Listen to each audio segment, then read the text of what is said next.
U Nišu se snima Boj na Čegru.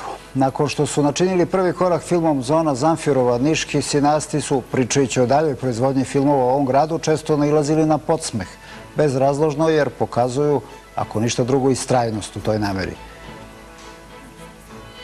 Film Bitka na Čegru predstavlja jedinstveni pokušaj u domaćoj kinematografiji da se igrano-dokumentarnim pristupom predstave poznati istorijski događaji iz Prvog srpskog ustanka, kao i okolnosti koje su dovele do poraza srpskih ustanika u pokušaju da 1809. godine oslobodi Niš, koji je u to vreme bio jedno od najjačih turskih uporišta na Balkanu.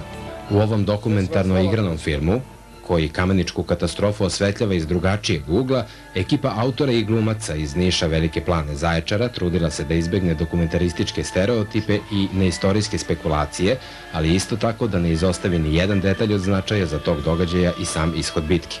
Film je sniman 15 dana na čak 12 lokacija i do sada je producente koštao oko 1,5 miliona dinara, što je naravno bilo dovoljno da se pokrije samo nešto malo više od polovine troškova. U svojih 3000 resavaca više se uzdam nego da čitava Rusija pritekne na Kamenicu.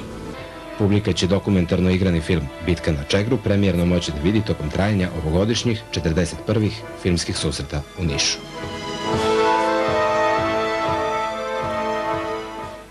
Večeras počinje takmičarski deo 40. Zaječarske gitarijade.